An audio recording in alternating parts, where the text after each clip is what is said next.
北京50家著名医院，100名一流医学专家，每天做客《魅力中国》演播室，介绍养生保健、防病治病，做您的健康顾问。天天健康栏目播出时间：周一至周五，北京时间上午10点至11点，美国东部时间晚上21点至22点。精彩节目，敬请关注。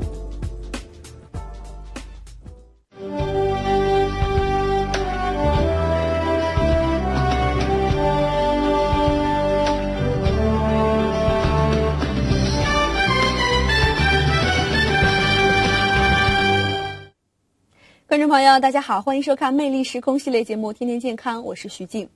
春天呢，的确是一个非常美丽的季节，但是也是一个疾病多发的季节。到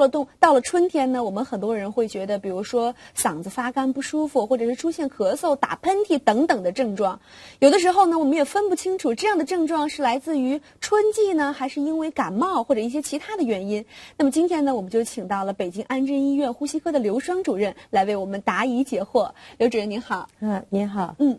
好了，那么在节目的一开始，先让我们来通过一个短片来认识一下刘双主任。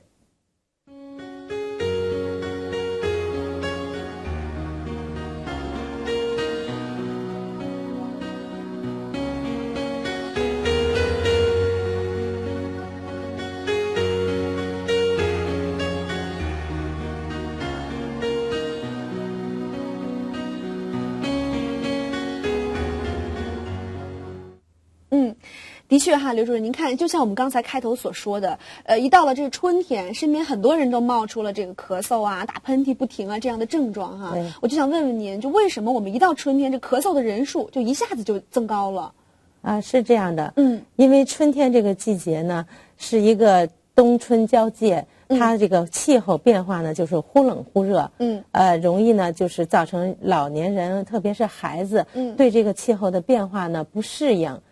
这样的话，他可能会出现一些呼吸道的症状，而且特别是春天风沙比较大，又比较干燥，所以人呢就会感到呼吸系统呢有一些不舒服的感觉，这样的话呢咳嗽就会增加，当然最常见的可能就是一些感冒啊，还有一些呢就是病人会出现可能对春天的一些尘螨啊、花粉，对这些东西可能会过敏。一般来说，我们见的是这种过敏性的咳嗽会多一些，是吗？对，就是过敏性，还有包括您说的流感造成的。对，就是春天可能这两种情况更多。首先呢，我们说过敏，因为春天来了，这个花盛开了。那这个时候呢，可能在空气当中呢有一些花粉，还有呢，像我们柳树的这些柳絮啊，还有一些花，就是树也有一些开花的，所以这个时候呢，可能空气中有一些花粉呢，有些气道本身有过敏的，那他闻了这些东西就会咳嗽。有一个最典型的例子呢，就是有一个幼儿园的老师，然后他呢就带着一些小朋友到花园里说去看花，结果呢。没想到进了花园之后，孩子很高兴，他呢，反倒在这个鲜花面前突然就咳嗽起来，咳嗽不止，感到憋气。这样他到医院来看病，我们呢通过给他做了一些就是过敏原的检测，发现呢他实际上就是一个对花粉过敏的一个过敏性咳嗽。当然还有一种情况就是刚才你提到的，就是感冒性咳嗽。这个由于我们说了这个气候的变化以后，可能春天的时候呢，病毒会还有一些细菌都会有一些在身体抵抗力下降的时候呢出现感染，那这个时候病人也会出现咳嗽哈。对，那这种咳嗽和我们冬天说的这个流感引发的咳嗽是一样的吗？实际上这个流感和感冒还是两个概念。流感的话呢，我们大家都比较熟悉。就是去年的这个甲型流感，是吧？新型甲型 H1N1。那流感实际上呢，它指的就是这种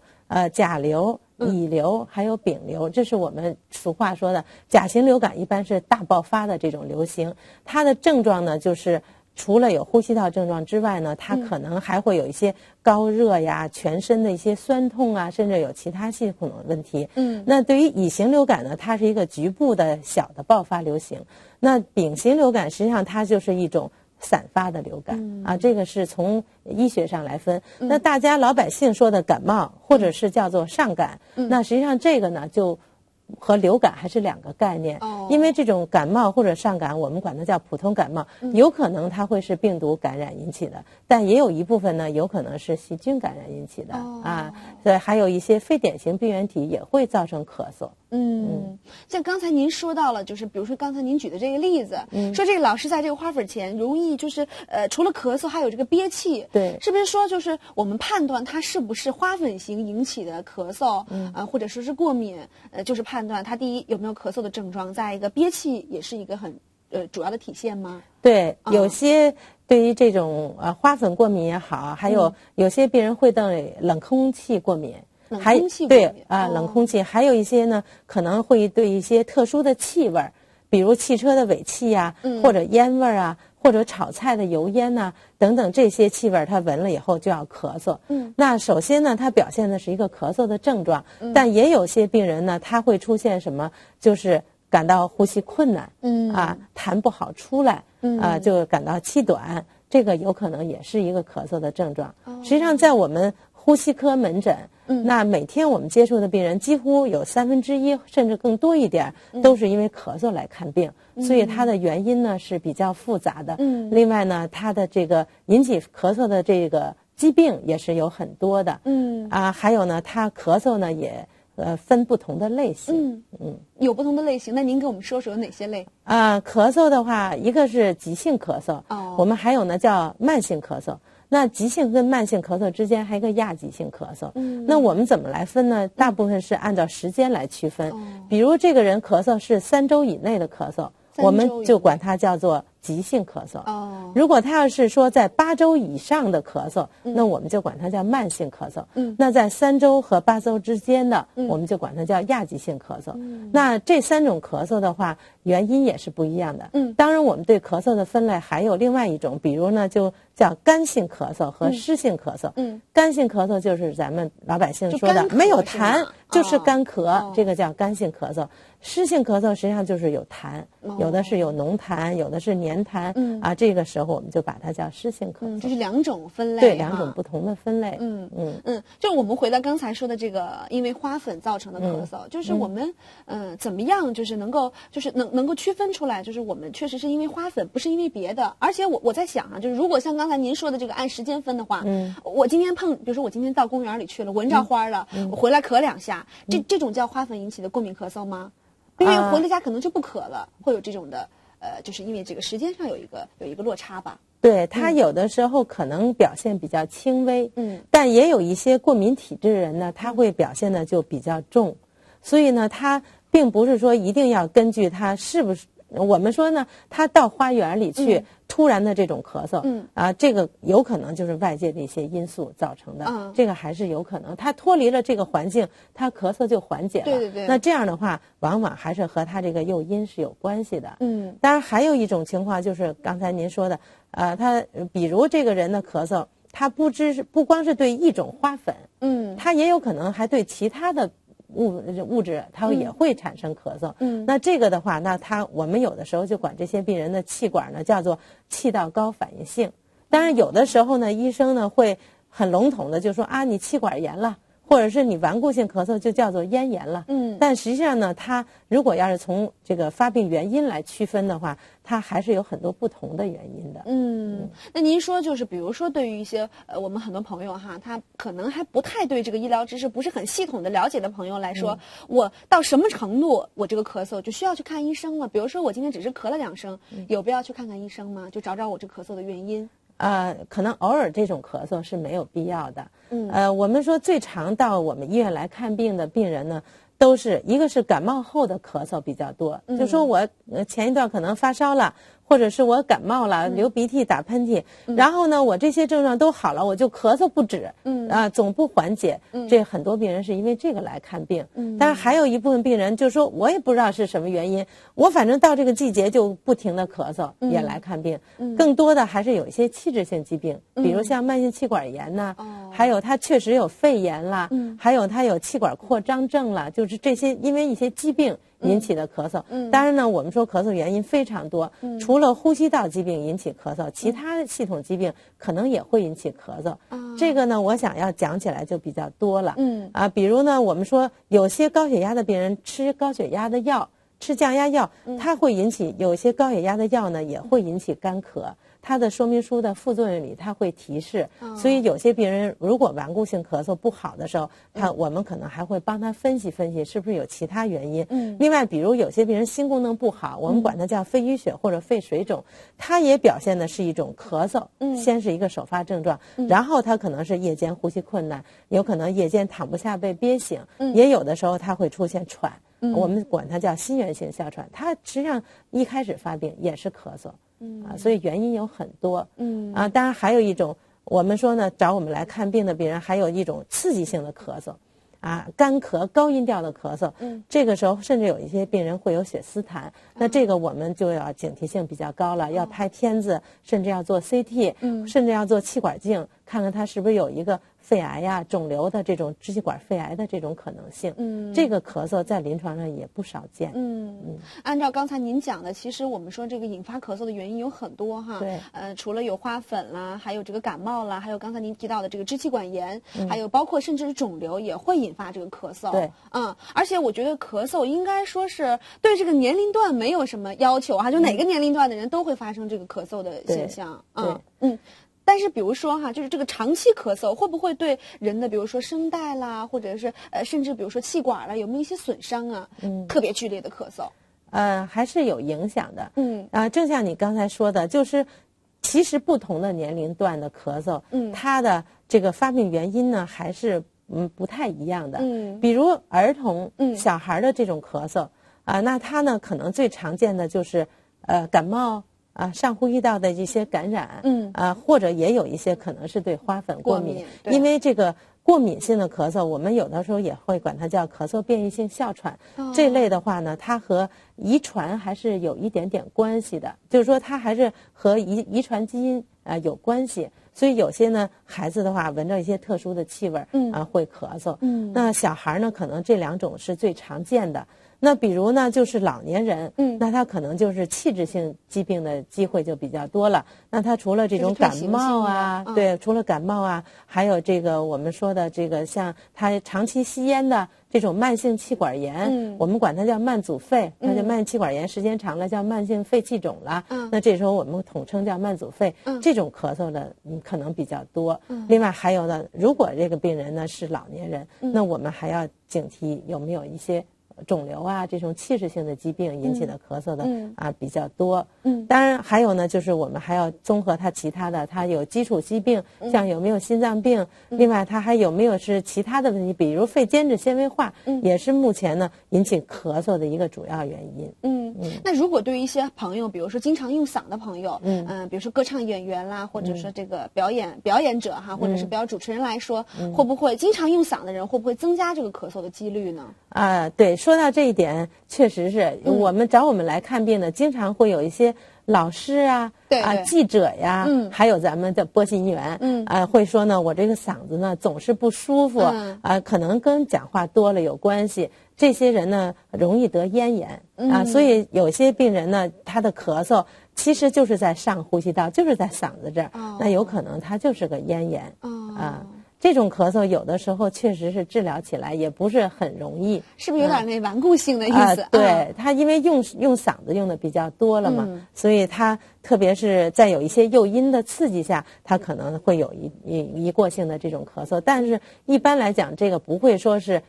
长期顽固的去不了根儿。一般的咳嗽还是一个症状性的。实际上咳嗽是一种保护性的反射。比如说我有痰了，我一定要通过咳嗽把这个痰咳出来，就是保持这个部位的顺畅。对，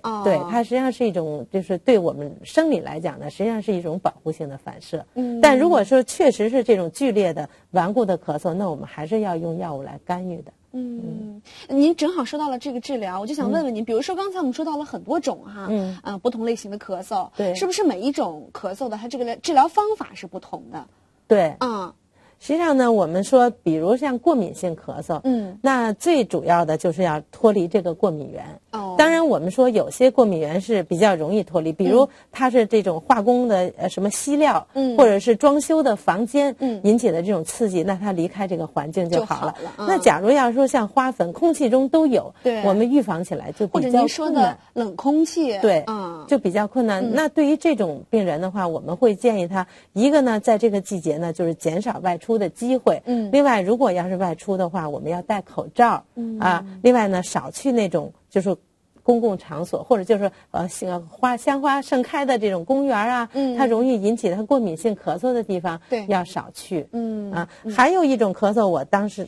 刚刚没有讲，实际上呢，就是像我们有一种叫上气道综合征，什么意思呢？实际上这个就是包括了一些比较特殊的顽固的咳嗽，慢性的咳嗽，像这个后鼻道滴流，就是说我们有些病人的话呢，就夜里头咳嗽，会咳嗽醒。有这种对，他为什么会这样的话？有些人就是因为这个仰卧以后呢，鼻腔有些分泌物它逆流，它刺激的这个气管和嗓子，它会出现咳嗽。还有一部分病人呢是胃食道反流引起的咳嗽，甚至有些病人胃食道反流引起的咳嗽，甚至需要上医院去急救的。就很厉害。所以对这种病人，我们就希望呢，他睡觉的时候要高枕卧位另外呢，吃晚饭呢不要呢太晚，就睡觉前最好不要再吃东西。这样的话，高枕卧位之后，他可能会减少这种情况。是因为它本身的里边的这个构造和我们常人不太一样，是吗？它也不完全是，就是说由于它这个反流。就是有可能它是由于这个喷门，就是胃的上方和食道相接的地方，这个喷门的话呢收缩可能有点问题。另外呢，它就是胃液呢，它就容易在平卧的时候呢，它就反流。还有一部分就吃得太饱有的时候也会有。当然，正常的老年人60岁以上吧，他40%就没有任何原因，他也会有反流。那就这个像你说的老年他就是有一些器官功能的退化呀，有可能会有这些问题。当然我们说呢，对于治疗来讲，除了过敏性咳嗽和我刚才提的这些之外呢，还有呢就是感冒引起的咳嗽，或者是真是气管炎了、肺炎引起的咳嗽，那我们就要针对性治疗。对，因为您看很多朋友就说我咳嗽了，那我自己多喝点水吧，或者吃点这个吃点梨什么的，自己好像就治了。其实我觉得还是应该去找专业的医生去治疗的。对，他要是顽固性咳嗽就需要来治疗了。比如他过敏性咳嗽，到医院我们会给他做一些相关的排查，像做肺功能，看看他到底是不是这种咳嗽变异性哮喘。另外，我们还可以给病人呢照个胸片，排除一下肺里到底有没有一个基础的病。另外呢，有些确实是有明确过敏的，我们还要给他做一个过敏源的测定，看看他到底是哪种花粉过敏，还是对一些我们说的这种稀料还有什么有些人是海鲜等等一些过敏，我们都能给他做过敏源的检测，来帮助进一步的明确原因，这样避免这些因素。对。另外还有呢，我们会给这些病人用一些抗过敏的药物治疗，甚至比如他是因一些咳嗽变异性哮喘，那也可能会吸入一些就是针对扩张气管的哮喘的药物来治疗这个疾病。就应该说像对于刚才您说到了很多种过敏源我觉得像这种疾病是不是就没有办法说我们彻底的给它根治，就是可能这个花粉比如说我今天闻到了，可能也许做一个什么样的治疗明年就好了呢，这个花粉我就能闻了，有这种情况吗？实际上现在呢有这些治疗的方法，比如呢就是脱敏治疗。这个脱敏治疗的意思呢就是把这个它引起它过敏的这种物质吧，给它稀释很多倍，然后一点一点的来刺激它，就是一点一点来给它，比如注射或者来做这脱敏，逐渐让它耐受这个，它以后呢，它就对过敏的这种反应就会低一些，可能这病情呢就会减轻一些，甚至有可能它呢就会好。但是呢，这种有些人是很有效，但也有一部分病人效果不好，因人而异对，因为您看这个花粉嘛，我们还好，大不了就是我们少出门有的朋友对这个海鲜过敏，或者对这个小麦过敏，对，我觉得这个东西就比较难受，因为生活中你离不开这些东西的，所以就是还是需要做一个，就像您说的这个脱敏治疗。对，实际上呢，就是说我们也会综合分析，就是它出来的这个过敏原测定到底是不是一定是这个。有些病人就说了，你看你给我做出来的这个，我对小麦过敏、鸡蛋过敏，但实际上我吃了没问题，是吧？但是呢，有些它就是肯定是过敏因素了，比如这个尘土和虫螨。有些人呢说，我一扫地，或者家里一打扫这个，一开这柜子，我就难受了，我就咳嗽起来了啊，我就喘起来了。那这个时候，那肯定是这个虫螨或者尘土。或者是我们还有一些就是像刚才我们所说的那个粉尘呐，这些东西过敏，那这个就要给它干预了。对，因为我觉得我们判断这个咳嗽也得从它造成的这个影响上来判断。对，就如果我们这个咳嗽只是简单的咳两声，那么我们是不是就可以还暂且可以把它放一放哈？如果有的时候咳嗽导致了，比如说您说的哮喘啦，或者窒息了，那么这个咳嗽就很严重了。对，另外呢，确实是这种咳嗽呢会影响我们这个日常的生活，甚至有些病人夜间咳嗽，他睡不好觉，那这个时候那一定要到医院来，我们给他进行一个评估，然后给他做一些相应的检查，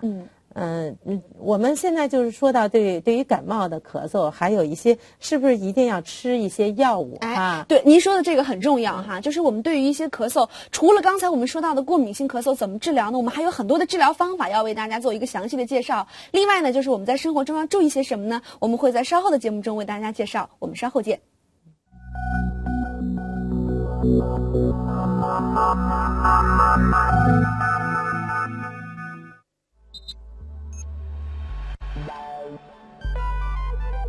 北京50家著名医院，100名一流医学专家，每天做客魅力中国演播室，介绍养生保健、防病治病，做您的健康顾问。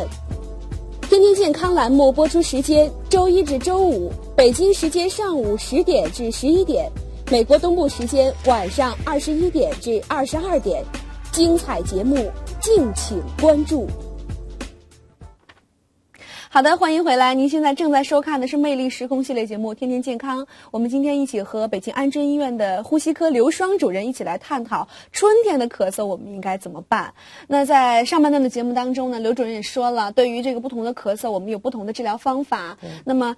我们正好说到了这个，如果是感冒引起的咳嗽，我们该怎么治啊？问问您。那是这样的，如果要是说是一个病毒引起来的这种感冒性的咳嗽，那我们首先呢就是要针对性的对症治疗就可以了。没有必要呢去应用抗生素，因为这个感冒性的咳嗽，它呢实际上呢，你要是去化验，白血球可能就是个正常的，它不是细菌感染。那这个时候我们可能就是针对这个感冒呢，用一些清热解毒的药物啊，甚至一些就是我们像泰诺呀，或者是康泰克呀等等，白加黑等等一系列这些感冒药，来针对它的这些全身的打喷嚏、流鼻涕、身上不舒服等等。对于咳嗽来讲，我们可能就会给病人用一点像甘草片啊，或者甘草合剂，或者还有一些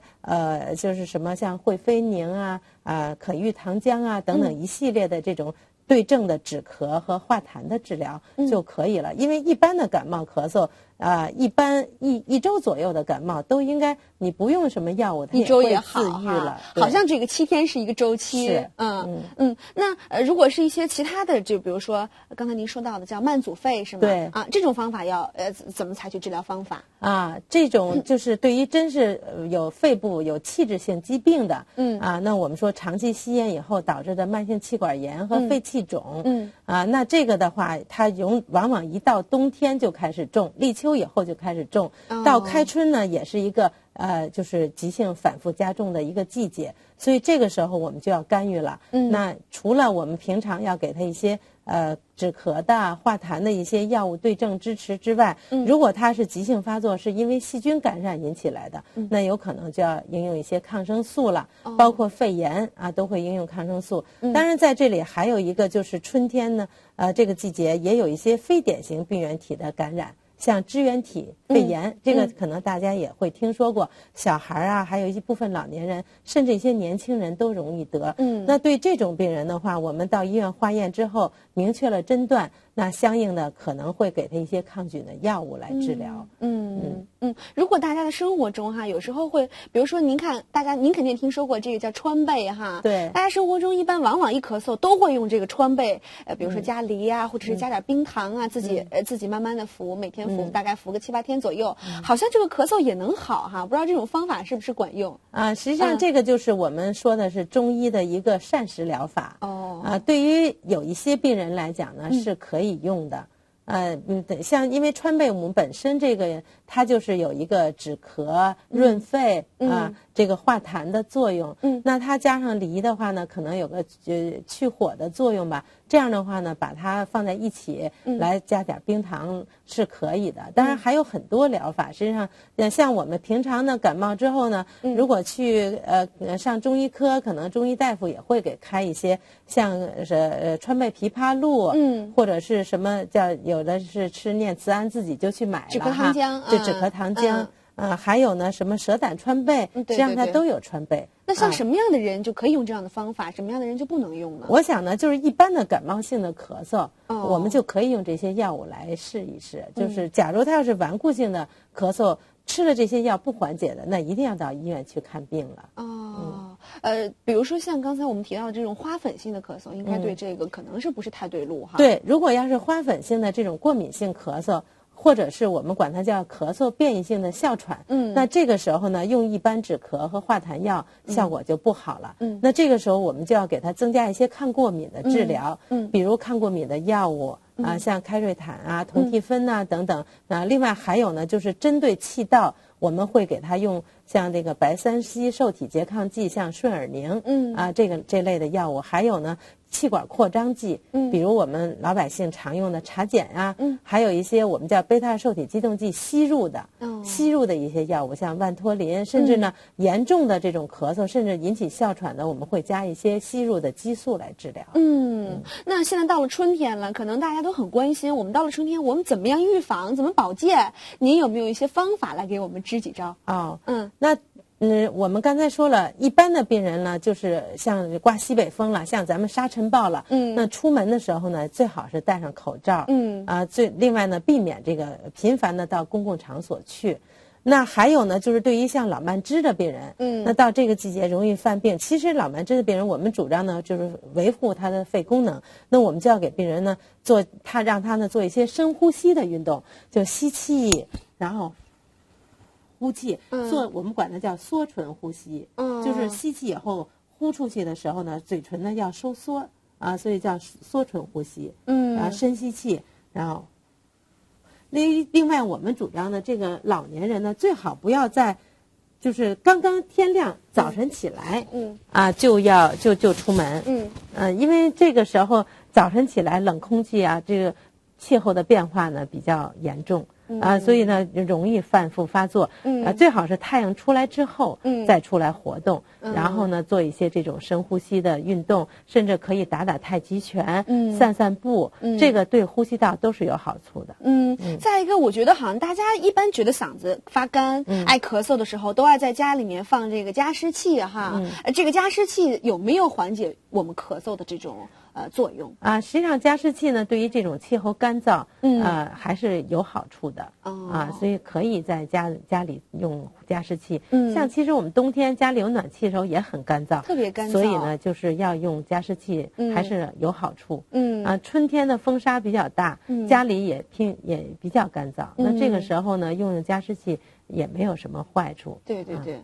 再一个，我觉得，比如说对于我们华人朋友来说哈，他们特别喜欢小宠物，就是在家里面会养这个，比如说猫啊、狗啊，尤其一到这个春天吧，好多宠物就开始脱毛了。对，这个也是我们很多华人朋友很担忧的一个问题。一到了春天，因为这个宠物的毛发，引发的这种咳嗽，这应该也算是过敏性的，是吗？对，这个动物的皮毛引起的这种咳嗽，实际上是一种咳嗽变异性哮喘的一种。有些人非常敏感。我曾经见过一个外国朋友，他呢就是到我们家来串门，然后呢，一进门我们家就开始剧烈的咳嗽，他马上就说：“你们不好，你们家养宠物了。”我说：“对的，我说我们家有一个小猫。”他就对这个非常敏感。所以这样的话呢，那他一定不能养宠物了。另外呢，就是要避免要离开这个环境，对，他就好了。当然你要说我对于这种养宠物我还想养，我要打脱敏治疗，效果怎么样？这种呢，如果这个宠物始终在的话，效果也不会太好。应该说宠物是根源，对，我们把这个根源离开了以后，自然会好很多。对，所以说我觉得这个咳嗽呢，应该说是我们大家也很多方法可以预防的。不用，就是没有必要呢，就是我们把这件事情看得太轻，但是也不能看得太重哈。对，还是科学的预防比较好。对，其实网上呢也有很多的朋友对于我们这期节目，他们也提出了一些他们自己的问题，也是在这个咳嗽方面，或者是说自己，或者说身边的朋友，或者说家人有问题，我们来帮助大家来解释一下。比如说这位朋友，他说他的儿子今年4岁多了，半年来老是咳嗽。一活动多了就特别是干咳的比较厉害，晚上一般要干咳半个多小时，还经常伴有一些流鼻涕啊这样的症状。他自己呢吃了一些消炎药，可能是因为在生活在这个美国哈，美国的朋友美国的医生一般会开一些抗生素，比如说像头孢啊之类的。那么他觉得吃这个东西呢对孩子的用处几乎没有。但是拍片子医生也说没有问题，说像他这样一种症状。大概会属于哪些问题？应该怎么办呢？我想，因为这是个孩子，当然可能儿科医生呢经验更多一些，但是对于我们来讲呢，我们针对这种孩子的咳嗽呢，是要分析他是不是一个是他有没有最近感冒啊，有没有接触一些什么特殊的宠物啊，有没有这些问题？刚才咱们讲的，那他如果没有感冒的病史。就是没有明显诱因的就咳嗽，特别是他经常如果是打喷嚏呀、流鼻涕呀、流鼻涕干咳，那这个呢可能还是要考虑小儿有一个哮喘问题。当然它有一种呢就是感冒引起的，像呼吸道合胞病毒，那就特别容易引起孩子的这种哮喘。另外呢就是他如果没有这个因素，那就有可能他还是个气道高反应性。我们说呢，因为孩子啊，他那个呼吸道呢发育比较的弱，就是说他因为正在生长之中嘛，所以这个时候呢，他对一些特殊的气味或者是物质都会有过敏。那我们为什么就是说国外现在像美国呀、澳大利亚等等这些地方呢，孩子过敏的非常多。为什么呢？有人就说可能就接触的一些化学的物质比较多，像我们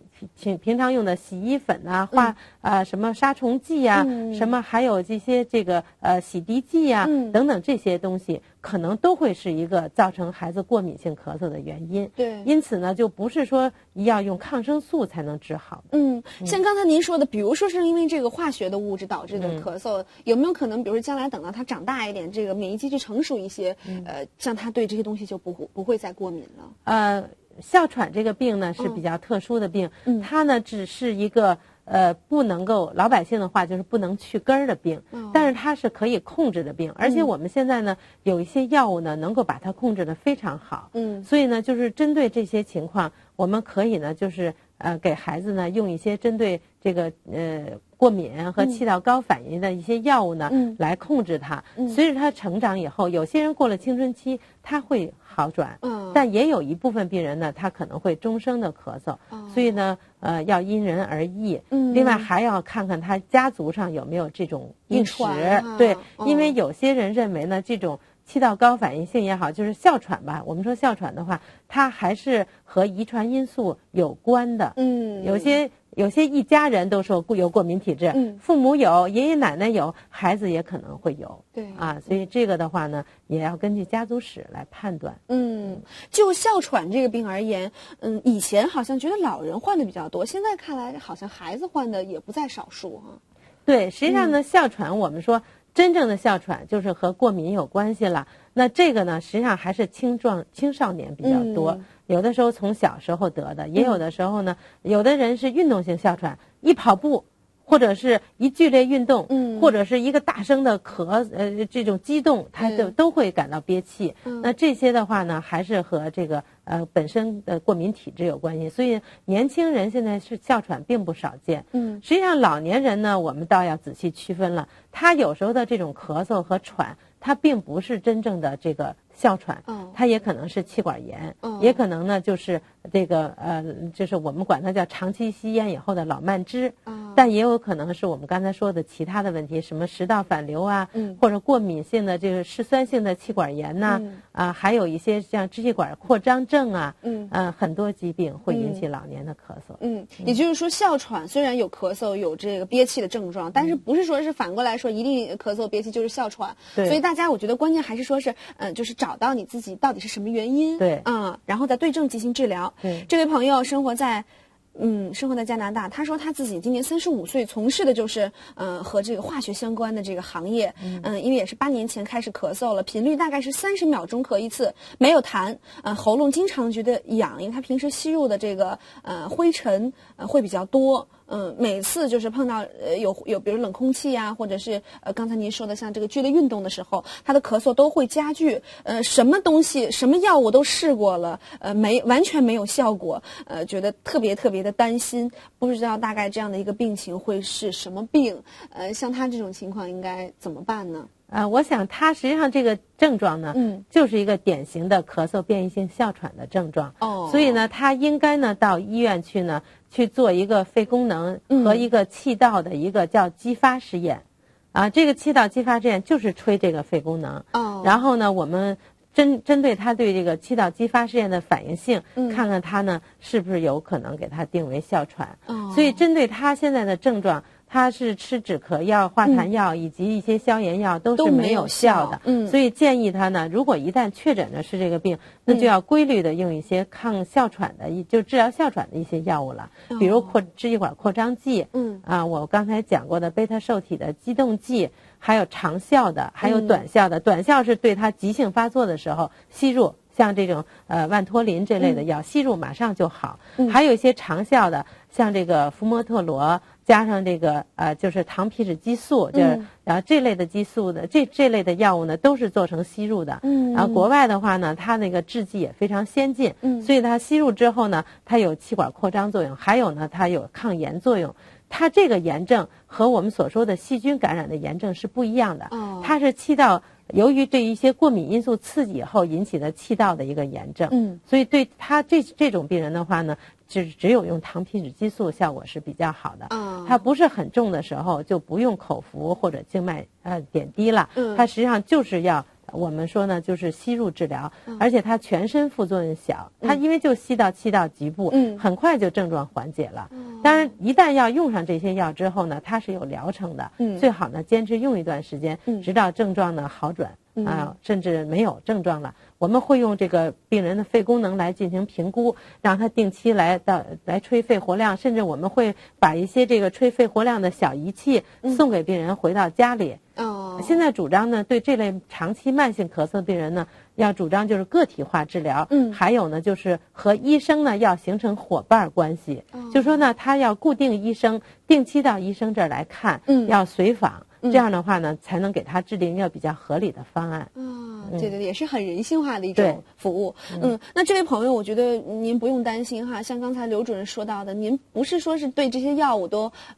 没有效果，而是您可能没有找到适合您这个病情的药，是这样哈。对，好，我们来看下面这位朋友的问题。这位朋友呢，也是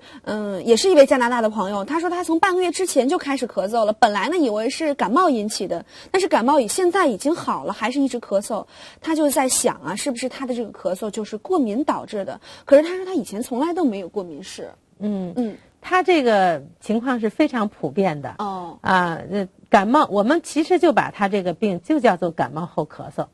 我们临床医生诊断，可能就给他写个感冒后咳嗽，也有可能医生会给他写个急性支气管炎，因为他刚刚感冒2周嘛，所以感冒后的这个咳嗽，实际上就是由于这个细菌或者病毒，大部分是病毒刺激气道引起的一个气道的高反应性，就是说他对很多东西呢，这一个阶段他是有个敏感，所以他很容易咳嗽。另外他可能有一些痰也不容易咳出来，没有就是有痰出不来的时候，病人咳嗽也比较剧烈，所以这个时候呢，我们就是针对性的用一些止咳的化痰的药物，就可以缓解症状。一般来讲它不会持续很长很长时间，它这种情况还不属于这种过敏性咳嗽。对，刚才您说到的这叫敏感哈，对某些物质敏感。对，这敏感跟过敏是两回事，还是两个概念。对，就还是说是跟这个感冒有关系。也就是说，其实我们说这个咳嗽并不是说它一定会伴随着感冒，是吗？就是感冒好了，咳嗽可能还会继续。对，它还会维持，可能还会有一段时间。或者说感冒还没来呢，咳嗽就已经来了。对，这个其实呢，就是气管的这种炎症反应，它有一个恢复过程。就跟我们得了肺炎一样，肺炎肺里有一大片影子，那实际上我们体温已经正常了，我们血象也不高了，那为什么肺里的阴影总不吸收呢？实际上这个的话，它肺部的这个阴影的吸收，它是滞后的，它可能呢，我们说一个肺炎，它整个的疗程可能是半个月左右，但实际上它肺炎的影子完全吸收，甚至有些人呢会1个月。它才能够完完全全影子吸收治愈，所以这个气道的炎症也是一样的，它吸收它的这个气管的黏膜的水肿啊、充血呀等等这些炎症的吸收是有一个过程的。那在它恢复过程中呢，病人的咳嗽还是会存在的。好，您可以不用担心，可以继续的服用一些药物，把这咳嗽根治了就好了。那么这位朋友呢，他提出的问题是，他上个月的7号左右开始感冒，然后不停的咳嗽，吃了1个星期的药也没有见好转，去医院拍了片子，显示的是支气管炎，其他就没有什么比较正常了。可是他不知道为什么咳嗽的时候心口非常的疼痛，就是说每一次的咳嗽，他的就是下一次的咳嗽伴随着心痛会比上一次更加的严重，越来越严重，所以就想问问他这个心口疼痛是什么引起的？这位患者不知道他年龄是多大哈，所以我想呢是这样的，这样综合分析了，他如果确实有一个明确的感冒诱因，然后呢他同时除了咳嗽的同时他会有胸痛，不管是心口疼还是什么胸部的某个部位的疼痛，那最好呢，我们说一个考虑就是一个剧烈的咳嗽震的，就是牵扯神经了，震的这种咳嗽可能会有这个胸口疼痛，但是还有一部分原因呢，就是它可能还是有一个炎症导致的一个胸膜的反应。所以我们有的时候会把这些病人叫做肺炎旁的积液引起的就肺炎引起的一个胸膜炎，所以这个时候他会有胸痛。当然呢，这个的话一般有的时候要轻微的这种可能照片子早期是看不出来的，但是它随着病情的发展，我们胸片或者是我们做个胸部 CT，会把这些挡在心影后面的这个病灶呢显露出来，也可能会发现问题。因为我看这位朋友他这个问的可能就是在想，有没有可能我这个咳嗽引发到比如说心脏有一些问题了？实际上咳嗽跟心脏之间有没有什么一些关系呢？还是有关系的。他就是说除了这个我刚才说的这种有胸膜炎的就肺炎引起胸膜炎或者是牵扯神经以外呢，还有我刚才说不知道他的年龄，因为有些老年人他的这种随着他的咳嗽的加重，他有可能就是本身他有基础的一个心脏病在里面，他比如有个心绞痛，或者是有一个潜在的心功能不全，或者他本身有糖尿病的病人，他实际上就是有些呢潜移默化的这个心血管的这种反应，像我们说糖尿病引起的这种心功能不全，舒张功能不全也会有的。那这个时候他可能呢会出现一些就是这种咳嗽是心功能不全引起来的，但是呢也有没有可能就是说他长期的咳嗽以后缺氧，慢性气管炎以后的这种肺气肿引起的然后他会出现一个缺氧引起来一个胸闷，他也认为呢是一种疼痛憋气不舒服，都有可能。原因应该说是方方面面的，对，还是应该做一个具体的检查，这样会比较保险哈。这位朋友提到的问题是他今年50岁了，患有哮喘，平时生活在加拿大，想问一问刘主任说这个哮喘到底会不会遗传呢？他觉得他的孩子也有可能会有这个哮喘，但是目前还没有一些症状显示。这个刚才其实我们提到了，就是对于这个支气管哮喘这个病，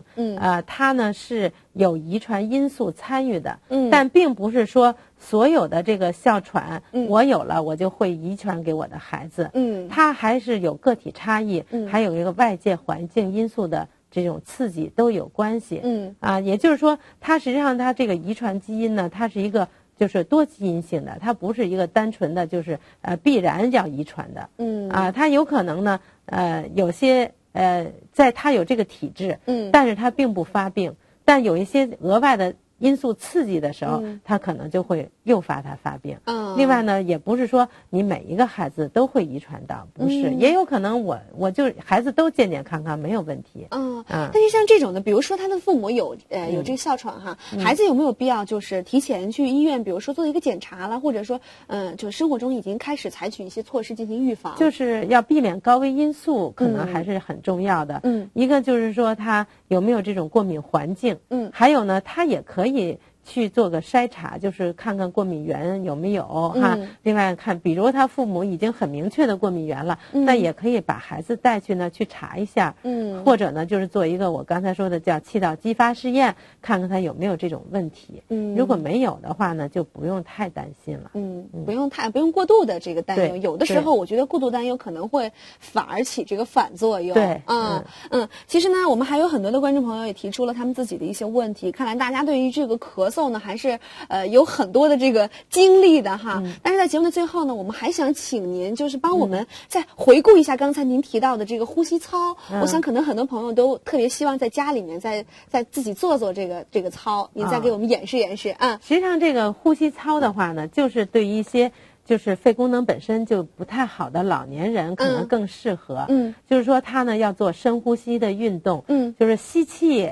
然后用力吸以后呢，缓慢的呼气，呼气的话就叫缩唇呼吸。这个嘴呢是就是就这样，像鱼嘴一样的这个形状。慢慢的就吸气，然后呼气，就做这种深呼吸。然后在这个空气比较好的地方哈，来做这种深呼吸，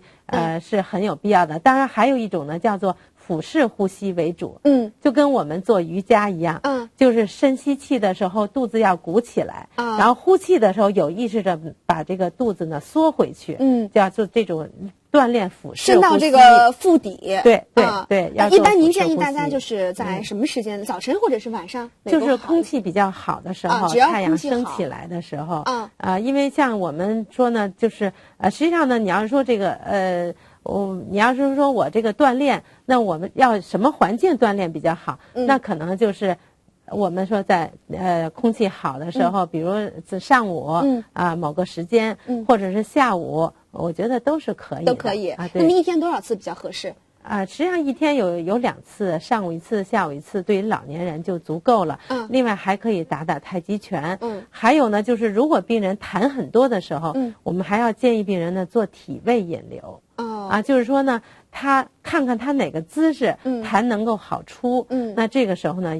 就是把这个痰排出来。然后家属呢也可以帮着老年人，比如他行动不太方便啦，那咳嗽这个痰上不来啊，做这种半握拳式的这种空心拳的这种拍背，叩击。对，叩击拍背，从下往上拍。特别是在病人咳嗽的时候这样拍，这样能够帮着把痰咳出来。那这样他咳嗽的症状也会缓解。对，今天刘主任给我们提这几个方法还是很实用的哈，尤其是最后一个要叩击。有的朋友还会用拳头或者是用这个手掌，效果不好。效果不好。对，特别感谢刘主任今天做客我们的节目，谢谢。好，谢谢。也谢谢大家的收看。如果您有什么问题的话呢，可以通过我们栏目的热线电话或者登录魅力中国的网站来和我们取得联系，我们将请专家来帮您回答，给您最权威的回答，保证您的健康。好了，今天的节目就是这样了，明天同一时间我们继续相约天天健康，明天见。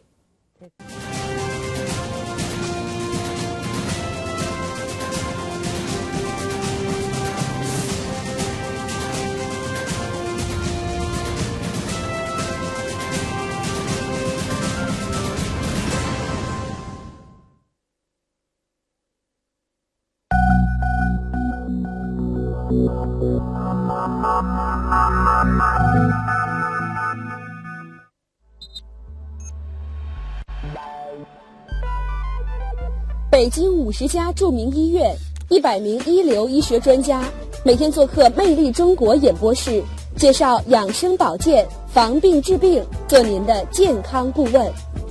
天天健康栏目播出时间：周一至周五，北京时间上午10点至11点，美国东部时间晚上21点至22点。精彩节目，敬请关注。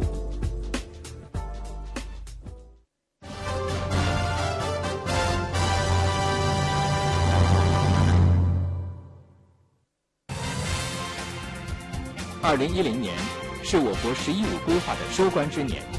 是深化医疗卫生体制改革的攻坚之年。首都医科大学附属北京安贞医院，在社会各界的关注下，又创造了新的辉煌。1. 隆重纪念吴英凯院士诞辰100周年。2010年是吴英凯院士诞辰100周年。中华医学会在人民大会堂隆重召开大会，纪念吴英凯院士诞辰100周年。我院于4月28号隆重召开吴英凯院士诞辰100周年纪念大会。北京各大医院专家教授近300人到会。全国人大副委员长韩启德发来贺信。原全国人大副委员长何鲁丽和张兆光院长共同为吴英凯院士铜像揭幕。大家共同缅怀了吴老伟大的一生，高度评价他为医学事业所做出的突出贡献。为传承和弘扬吴英凯院士的高尚医德和治学精神，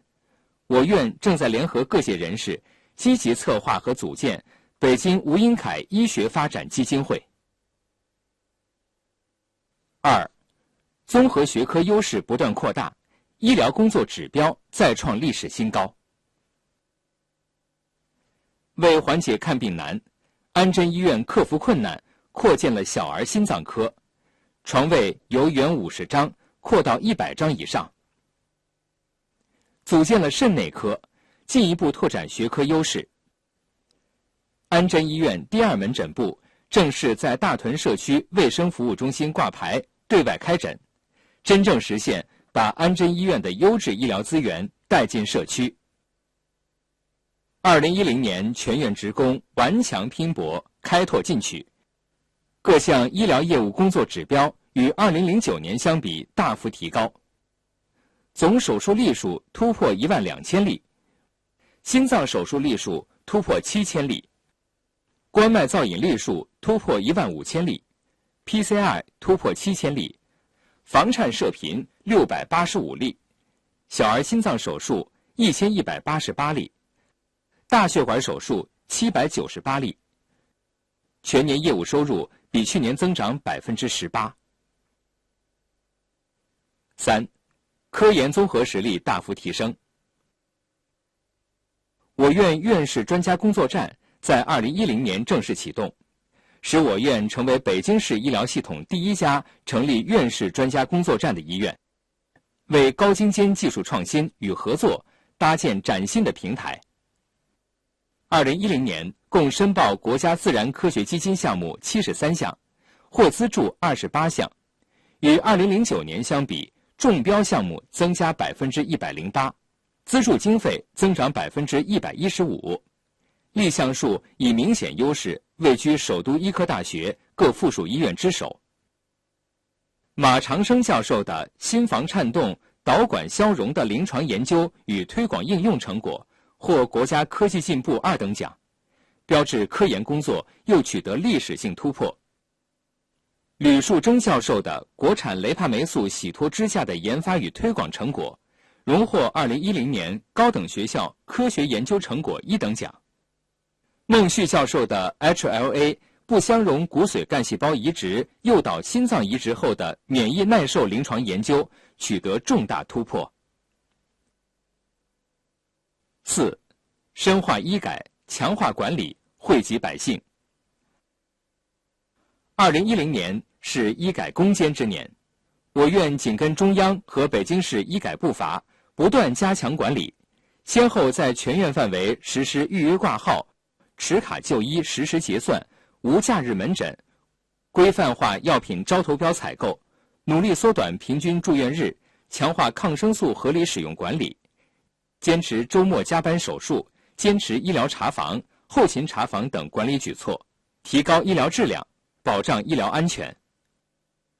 为满足患者需求，开展了以夯实基础护理、提供满意服务为主题的优质护理服务示范活动，持续改进护理质量。在强化医院管理的同时，将医改的成果惠及到千家万户。5. 人才工程成效显著。人才工程是我院科学发展的重要战略，冲击院士，培养高层次人才，引进海外人才，选拔优秀学科骨干，挖掘优秀青年骨干，是5项核心举措。我国著名小儿心脏外科专家刘迎龙教授带领的团队加盟我院，进一步提高了小儿心脏科的综合实力。陈以普教授带领团队的加盟，使我院肾脏内科跨入国内最高学术水平。马长生教授和赵东教授当选北京市卫生系统首批高层次领军人才。在2010年第2批高层次人才遴选中，我院共有17人申报，周玉杰、刘迎龙、孙立忠3位教授已通过领军人才的函评。孟旭教授获2010年10百千高级卫生人才10层次人才资助，侯晓彤、李金信2人获100层次人才资助。刘兴鹏当选新世纪100千万人才工程市级人选，张海波当选北京市优秀青年知识分子。6. 教育教学不断增强，国际交流硕果累累。作为首都医科大学附属医院，我院在2010年累计培养本科生41名，硕士生108名，博士、博士后出战30名，为北京市医学教育事业发展作出贡献。国际交流在2010年同样结出累累硕果，盘古大血管论坛、长城心血管学术会、国际腹腔镜研讨会、中国血管论坛、肾损伤研讨会、呼吸重症监护论坛等大型学术会议如期召开。心血管影像诊断、冠脉介入培训班等继续教育项目相继开办，为医院科学发展搭建了广阔的学术交流平台。7. 新门诊综合楼竣工，即将投入使用。经过3年的施工建设，使用面积58000平方米，设有现代化立体车库和人性化服务设施的门诊综合楼将于今年年初正式投入使用。这将极大改观门急诊拥挤不堪的状况，更加充分发挥医院心肺血管重点学科的优势作用，不断满足北京市以及全国人民的健康需求，也必将带动医院发展迈上新的台阶。8. 我院被确定为卫生部脑卒中筛查及干预基地。2010年5月，我院被确定为卫生部首批卫生部脑卒中筛查及干预基地。首届脑卒中学术论坛在我院成功召开。基地的成立带动了全国各级各类医疗机构的脑卒中筛查及防控工作，这不仅对脑卒中患者是个福音，还将为推进我国的慢病防治工作，建设脑卒中筛查及防控专业化、高水平的医疗人员队伍，推进医疗机构慢性病的防治水平做出更大的贡献。9. 圆满完成援外任务，造福当地群众。玉树地震，陈方副院长作为卫生部专家，第一时间奔赴灾区，指导当地医疗救援。心外科杨进飞、李金信先后在医院的大力支持下，帮扶新疆和田开展心脏手术70余例，弥补了当地心脏外科领域的空白。挂职什邡市人民医院副院长的赵昶将什邡看作第2故乡，树立了安贞人的良好形象。心外科许尚栋参加中组部博士服务团，扎根宁夏，无私奉献。张院长、武书记先后亲自带领高规格专家团赴和田、银川开展手术帮扶。另外，我院还承担援藏、人才京郊行、援青海、援内蒙古等医疗任务，造福了当地群众，提高了我院影响力。